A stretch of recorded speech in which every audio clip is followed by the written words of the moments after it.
porque no íbamos a perder tiempo persiguiendo a corruptos cuando estaba de por medio sacar al país del atraso y llevarlo a lo que estamos ahora,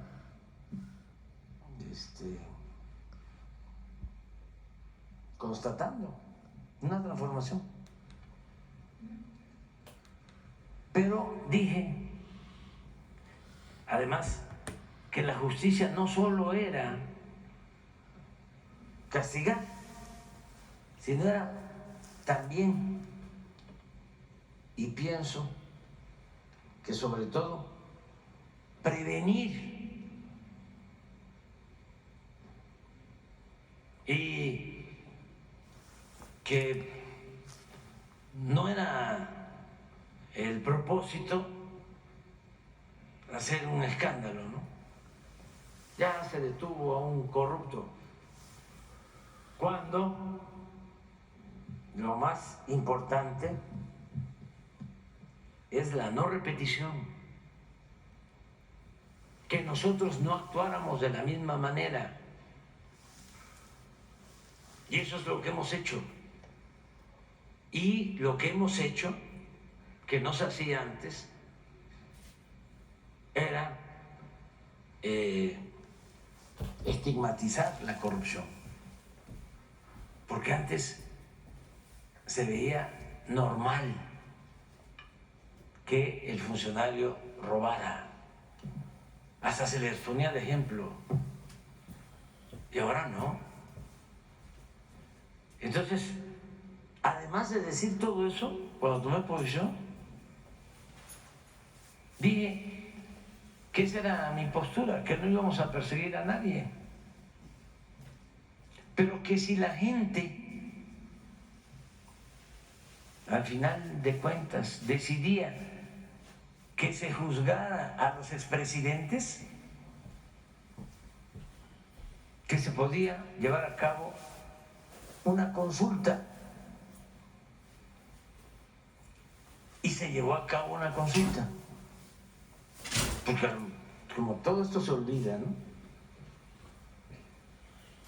Para preguntarle a la gente si querían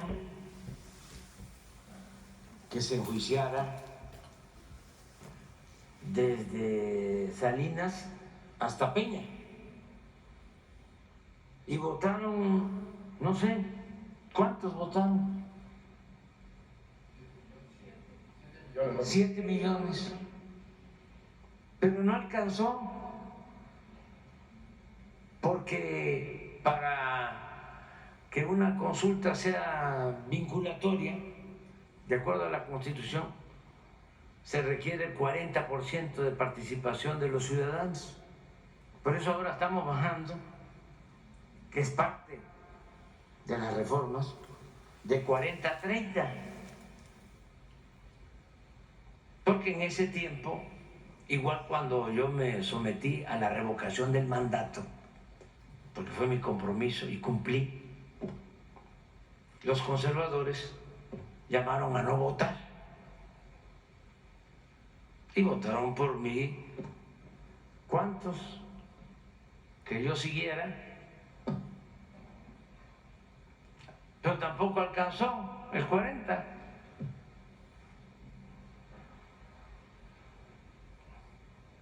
Entonces ya no son las mismas cosas, ¿sí? Ya no hay impunidad para nadie. Nosotros no somos tapadera de nadie. Nosotros llegamos aquí por el apoyo del pueblo. No somos empleados, con todo respeto a los empleados. No somos peleles, no somos títeres de ningún poder, ni económico ni político. Nuestro amo es el pueblo de México.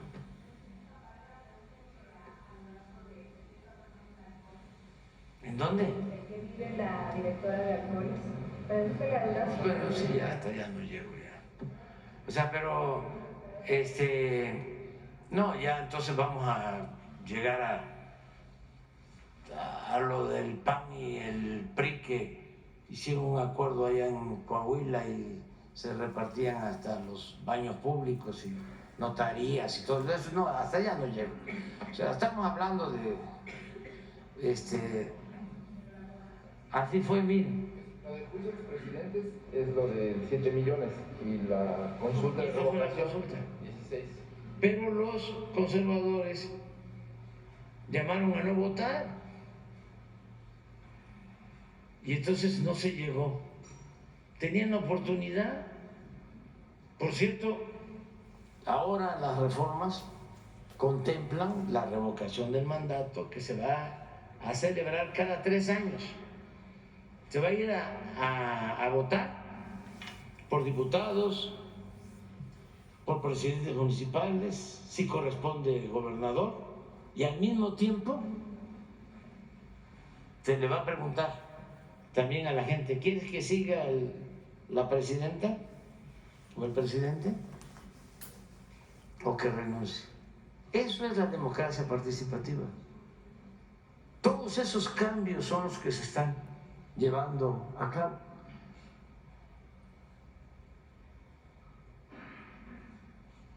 Y vamos a continuar de esa manera. Adelante, vamos. Gracias. Buenos días, Arturo Pavón, colaborador de Efecto Colateral y de El Chapucero. Le quiero pedir su opinión acerca de lo que vamos a dar a conocer ahora. Yo supongo que ya tiene algún conocimiento, ya tiene la información, Jesús Ramírez, sobre una figura que es muy parecida a la de Edmundo Jacobo en el INE y que se presenta, pues, otra vez, otra de ministros aquí en la Suprema Corte de Justicia, y estamos hablando de Rafael Cuello Cetina. Él es el secretario general de Acuerdos. No nada más es el secretario general de Acuerdos, sino que también en colusión o apoyo por parte de ministros y ministras, logra ser también juez de distrito y magistrado de circuito, por encima de otras personas que tenían la posibilidad de haber estado en esos puestos, pero bueno, aquí le echaban la mano los ministros. Y el sueldo normal del secretario general de Acuerdos es de 153,447 pesos. Eso es neto. Sin embargo, como él tiene esos otros 2 cargos, pues ya no aparece su sueldo en transparencia. Pues queremos pensar, o nos hace pensar, que esto es muy sospechoso, porque entonces ¿cuánto está llevándose por los 3 cargos con todas las prestaciones que ya se han mencionado aquí?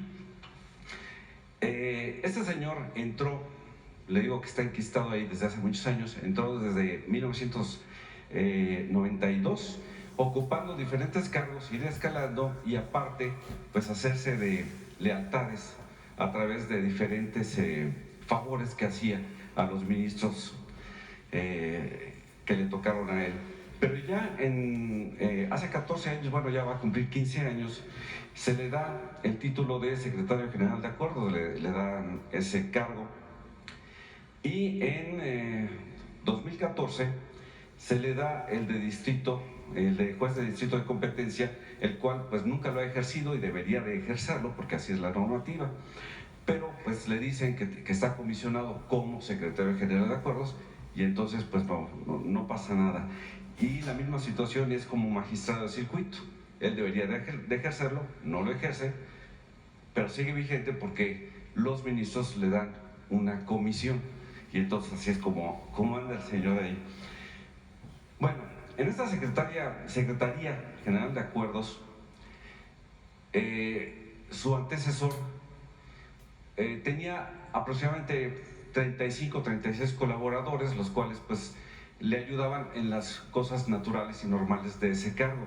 Sin embargo, ahora que él está ahí desde hace ya casi 15 años, tiene 185 colaboradores a su cargo, los cuales pues hacen funciones que no son naturales a lo que él necesita. Estamos hablando que de 35 del anterior secretario, ahora son 185. En su plantilla laboral se tienen identificados diversos casos de nepotismo, de amiguismo, y ahorita los vamos a mencionar, pero estos casos, de esos 185 ya se tienen identificados 43, que tienen sueldos desde los 40,000 pesos hasta los 119,000 pesos, igual con todas las prestaciones que se han hecho acreedores ahí. Y no voy a dar los nombres de las personas, voy a mencionar solamente algunos para que se den cuenta y con esto se pueda fundamentar aún más la iniciativa de reforma que requiere el Poder Judicial. Aquí tenemos todos los datos con los nombres, los datos los tiene Jesús Ramírez. Y por ejemplo, aquí tenemos un secretario de estudio y cuenta de ponencia, son nombres rimbombantes para puestos que fueron inventados, con un sueldo de 119,505 pesos, pero es amigo del secretario general de acuerdos. Tenemos a la dictaminadora 1F con un sueldo de 83,301 pesos y es hija de un exministro, que tampoco voy a mencionar qué ministro, pero aquí está el dato. Tenemos también, por ejemplo, a la secretaria auxiliar de acuerdos A, pero en realidad ejerce pues hace funciones de secretaria particular, no auxiliar, y tiene un sueldo de 62,723 pesos. Yo creo que hace muy bien su trabajo porque pues tiene un gran favor, porque su esposo pues también está ahí, es el director de área A, fíjese nada más, del Centro de Monitoreo del Sistema Electrónico de la Suprema Corte de Justicia de la Nación. ¿Qué será eso? ¿Quién sabe? Pero pues los esposos están ahí, tienen un sueldo entre los dos. Imagínense, ella 62,700 y él 77,175 pesos. Tenemos casos de hermanos que ejercen pues supuestamente como de choferes, pero realmente son mandaderos, que hacen funciones de orejas, obviamente porque andan cuidando las espaldas del secretario general de acuerdos. Tenemos también, por ejemplo, aquí que está recomendado, dictaminadora 1F también, por recomendación de un ministro del retiro, José Ramón Cosío, otra de José Ramón Cosío. Tenemos al secretario de estudio y cuenta, con un sueldo de 119, que es amigo de la infancia del secretario general de acuerdos. Y así nos vamos con toda la lista, aquí las tenemos. Y estos sueldos son netos mensuales actualizados al 14 de julio del 23, de acuerdo a la información que se logró tener en el portal de la Suprema Corte. Pero así las cosas en la Suprema, y esto que sirva precisamente para fundamentar, y no decir que nada más es por los jueces o que sean votados. Tenemos que hacer un cambio en ese sentido y espero que esta información también sirva para ese efecto. Y también tenemos, es la segunda, ¿cuál sería su opinión, digamos, de esto de la Suprema Corte? Bueno, que coincido contigo, el Poder Judicial se le entregó a el Partido Acción Nacional. Empezaron las negociaciones cuando Salinas. El PRI tiene 4 etapas. Nace en 1929. Esto para los jóvenes.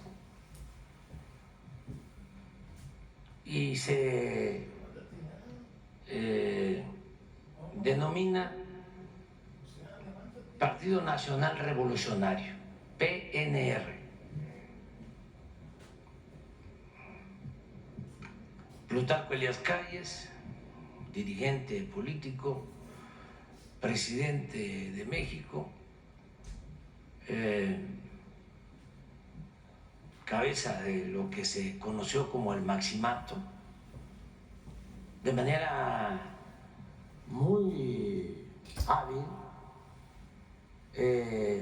reagrupa a todos los partidos regionales que existían y conforman este partido que aglutina a todos los que habían participado en la revolución. Y así surge el PNR, 1929. Luego ese partido se transforma, y es su mejor época, en Partido de la Revolución Mexicana, en 1938, siendo presidente el general Lázaro Cárdenas. Y es cuando se organizan los campesinos, a los obreros, surge la CNC, surge la CTM, Partido de la Revolución Mexicana. Después del cardenismo, que ya empiezan las desviaciones de los principios, anhelos de transformación, de justicia, que surgieron en la revolución, ya de Partido de la Revolución Mexicana pasa a ser PRI, Partido Revolucionario Institucional. Ya esto en 1946. Y en el 88, nada más que no es formal, como dicen los abogados, no de jure, sino de facto, se constituye el PRIAM. Se unen el PRI y el PAN, pero siguen simulando desde el 88 hasta el 2018, hasta ahora, que eran distintos. Entonces, cuando empieza este contubernio del PRI y el PAN, porque ya el PRI ya para ese entonces ya había abandonado todos los principios de la revolución, y el PAN lo mismo, que había surgido como un partido que buscaba la democracia, pues ya estaba metido por completo en la protección de las cúpulas del poder económico. Entonces se identifican con Salinas porque Salinas pues es el que impulsa lo que se conoce como política neoliberal o neoporfirista. Empieza en un sexenio anterior con el finado Miguel de la Madrid, pero ya Salinas tenía mucha influencia en el gobierno de Miguel de la Madrid. Desde el 83 ya era secretario de Programación y Presupuesto. Entonces, y ya cuando llega él a la presidencia, pues lleva a cabo toda la política de privatización y las reformas para desaparecer el ejido, reforman el artículo 27, ¿ya? Entrega a los bancos, entrega a las empresas, entrega a las minas, y en eso coincide plenamente con el PAN. Y también hacen una alianza política. Mientras a nosotros nos hacían fraudes, a PAN lo trataban de manera distinta. Por eso les reconocen el triunfo al PAN en Baja California, 1989. Ese mismo día hubieron elecciones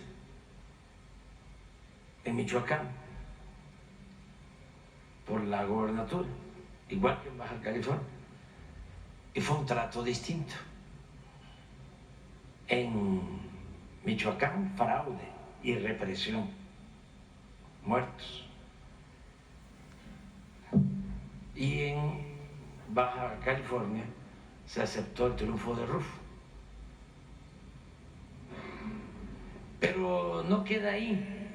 Es cuando entra en escena el llamado jefe Diego y empiezan a hacer otras negociaciones y les empiezan a ceder el Poder Judicial.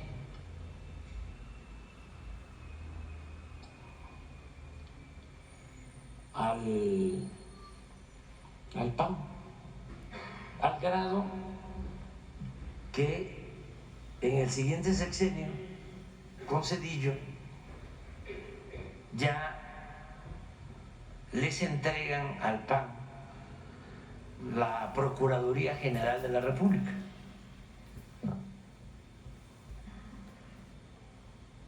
Y les queda el Poder Judicial. Entonces todos los recomendados de Diego, todos los recomendados de los líderes del PAN, pues entraban al Poder Judicial.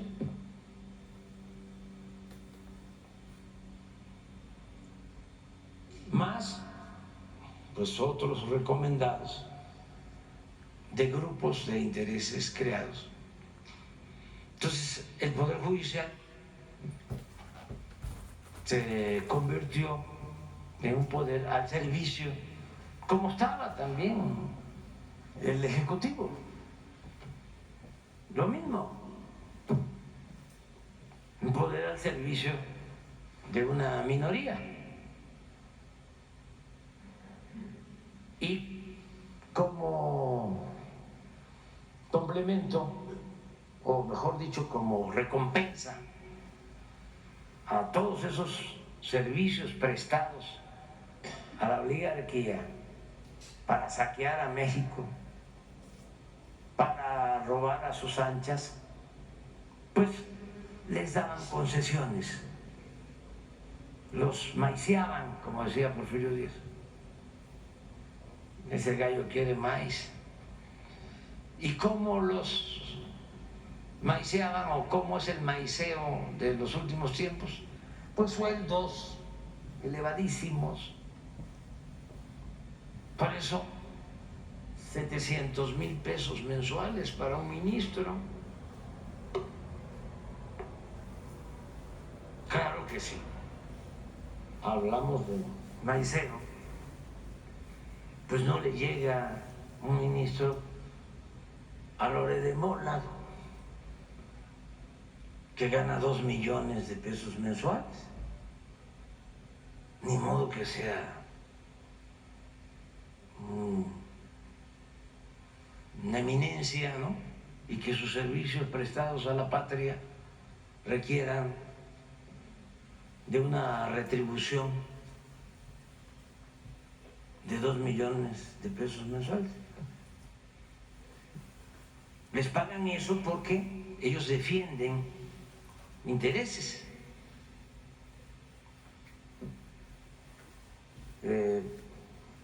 Negocios particulares que se hacen al amparo del poder público.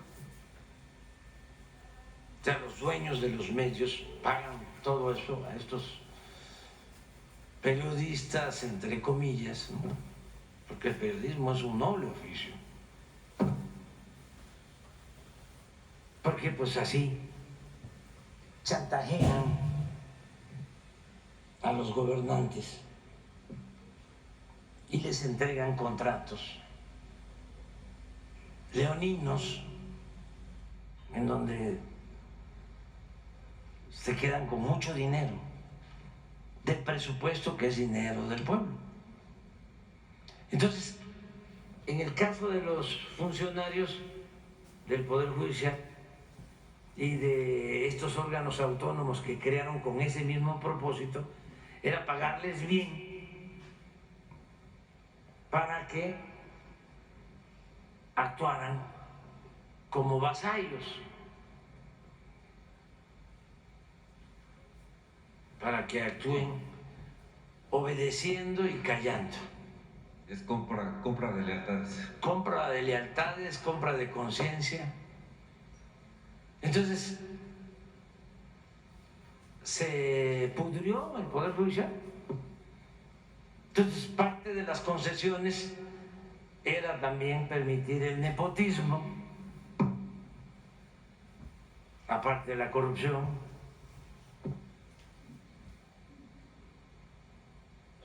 Entonces, ¿cómo mejoramos eso? Porque olvídense del nepotismo y de que están los esposos y que están los hijos y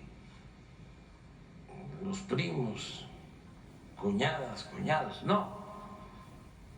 Bueno, aceptando sin conceder, como dirían los mismos abogados. El problema es de fondo que se agarra a un delincuente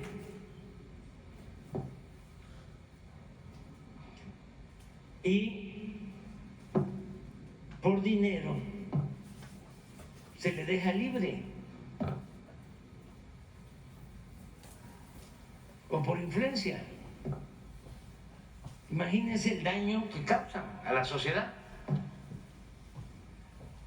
Cómo se descongelan las cuentas de la esposa de García Luna. Ahora mismo, esto que acaba de hacer un juez, presenta la Fiscalía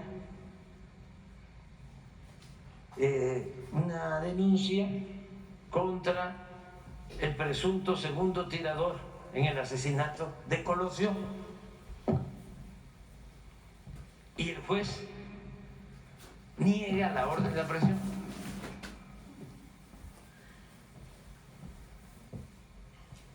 ¿Y por qué?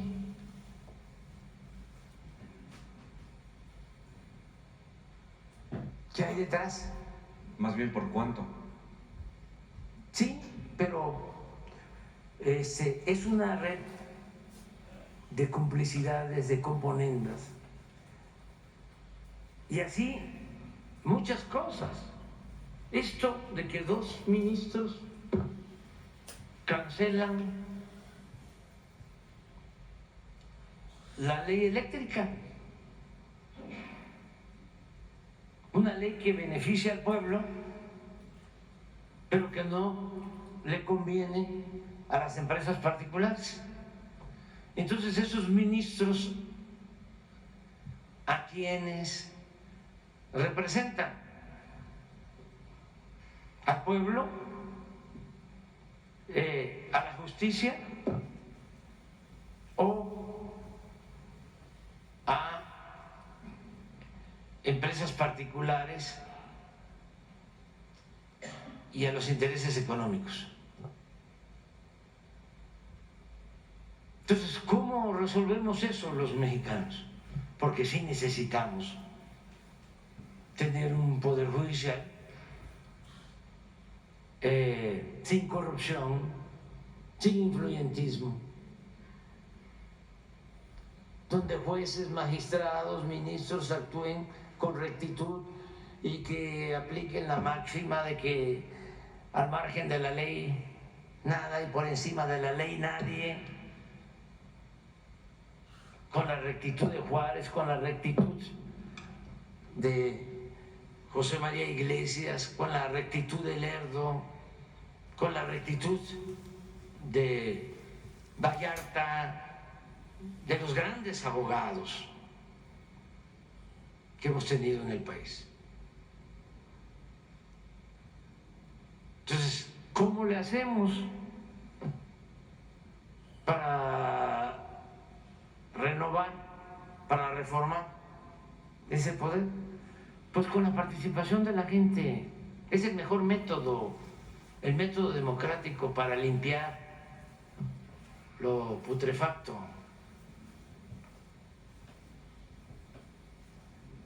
Entonces, que no sean las cúpulas las que elijan, que sea el pueblo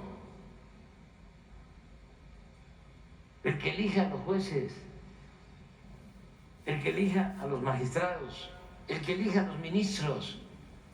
Y así van a actuar de manera distinta, porque van a estar pendientes de que si actúan mal, pues ya no los van a volver a elegir o los pueden quitar, porque incluso se está proponiendo en la reforma que haya un tribunal independiente, porque ahora deciden lo que quieren. Es más, antes ni siquiera se conocían los nombres de los jueces, de los magistrados, de los ministros. Se manejaban en la clandestinidad, en el anonimato. Pero sí nos hacían mucho daño. Yo recuerdo que cuando impusieron la reforma energética, la privatización del petróleo, estábamos nosotros en la oposición y de acuerdo a la Constitución reunimos las firmas, 3 millones de firmas, para que se llevara a cabo una consulta y se le preguntara al pueblo si querían la privatización de la industria eléctrica y del petróleo. Pues saben, los ministros de la Corte rechazaron la consulta. Cuando la ley Calderón, el Bester Gordillo, en contra de los trabajadores al servicio del Estado, en contra de los maestros, 2007, promovimos amparos, nos opusimos, nada.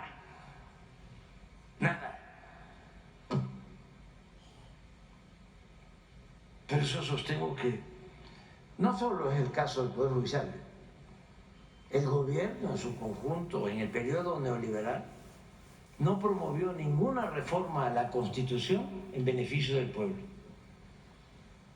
Ni una sola.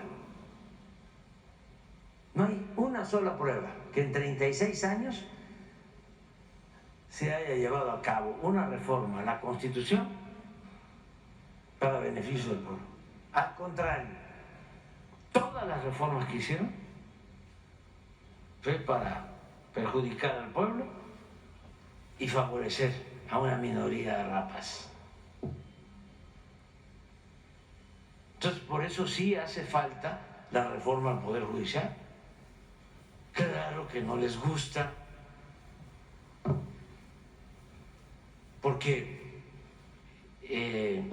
ellos no se sienten parte del pueblo, ni creen que el pueblo sea el soberano, el que mande.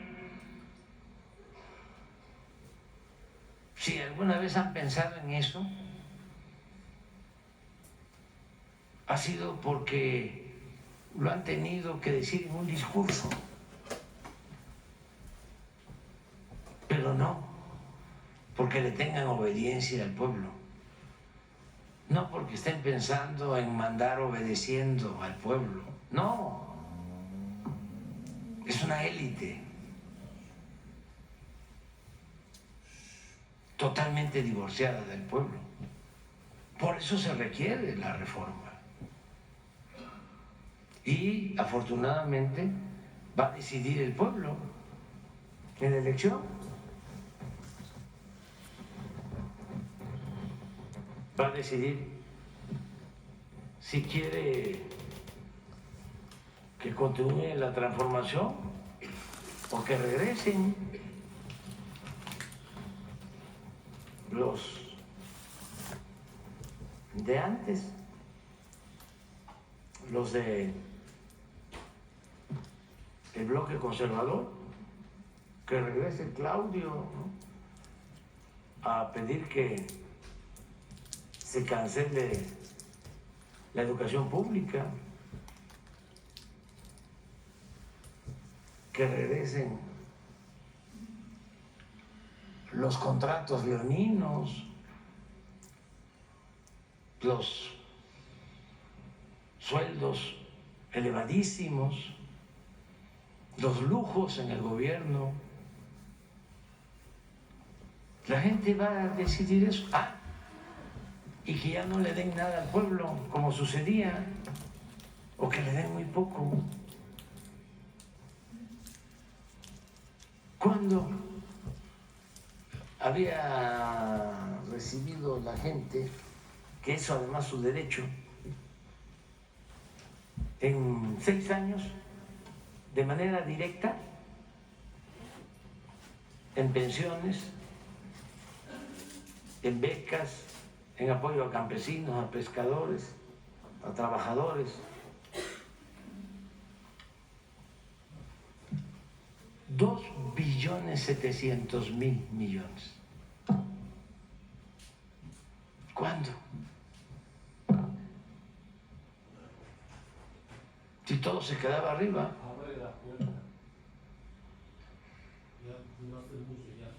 Por eso se jalan los pelos y dicen, ¿qué está pasando?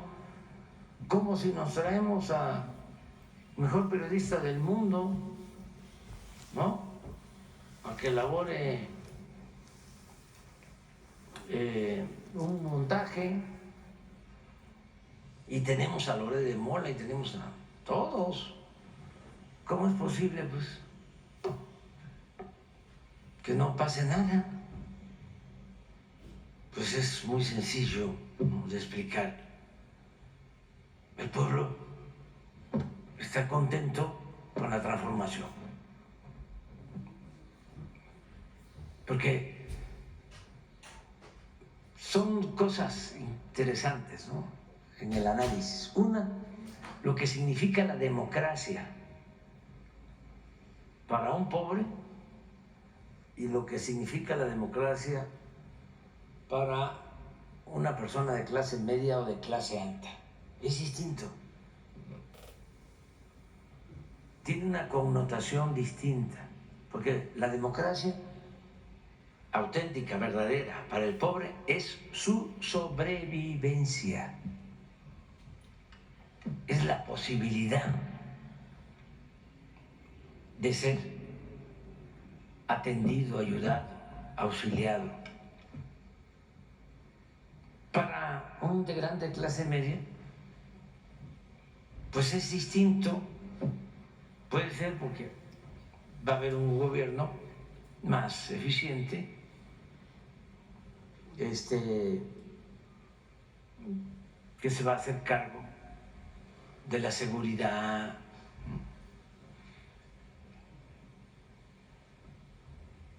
pero no es porque de eso va a comer.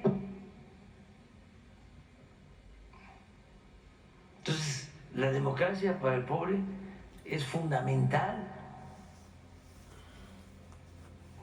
es básica.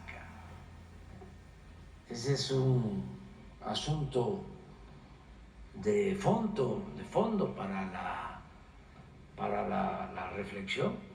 Y lo otro que también es de fondo, imagínense, en un país donde imperaba la corrupción, el principal problema de México era la corrupción. imperaba la corrupción. Todos, de una u otra forma, lo sabían, al grado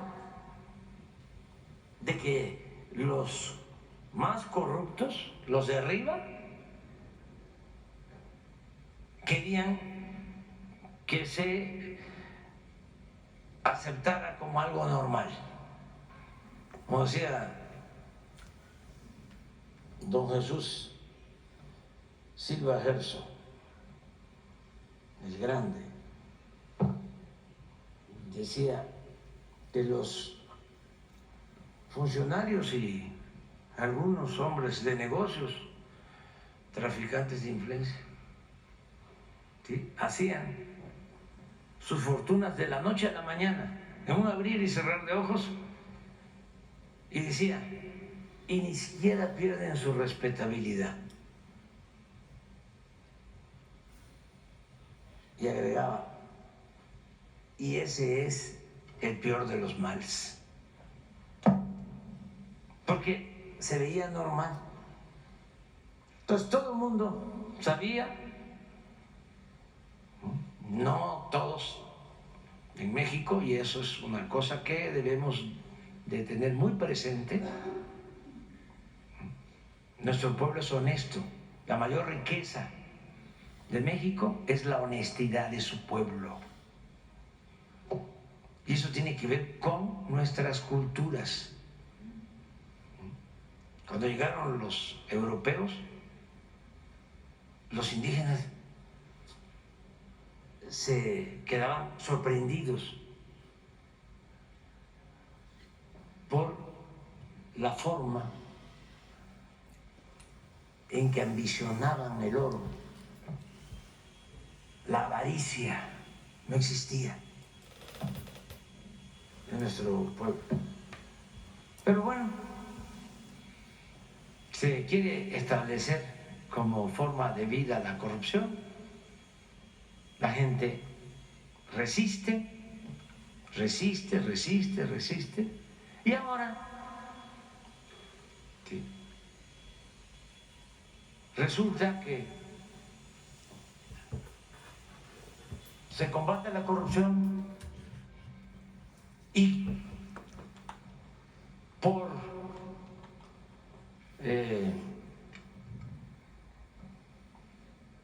consecuencia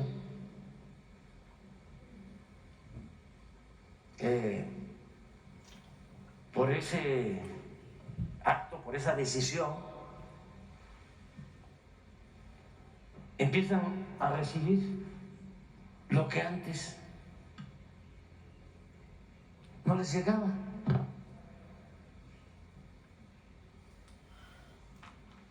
Imagínense lo que significa eso en la toma de conciencia.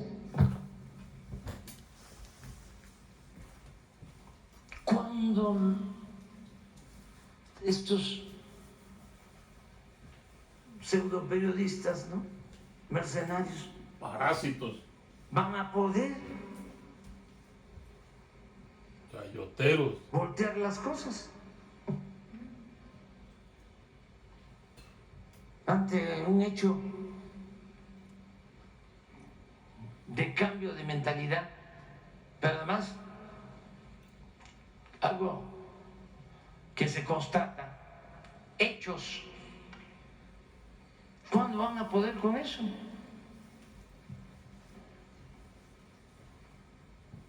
Pero está muy difícil que lo entiendan.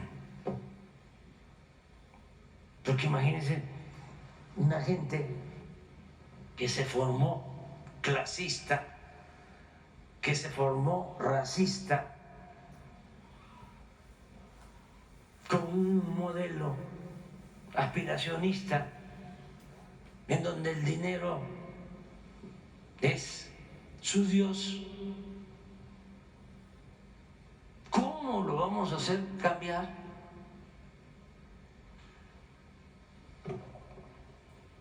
Es muy difícil. Se hace cambiar a la mayoría de la gente que ha padecido de la opresión, de la explotación, de las injusticias y a los jóvenes.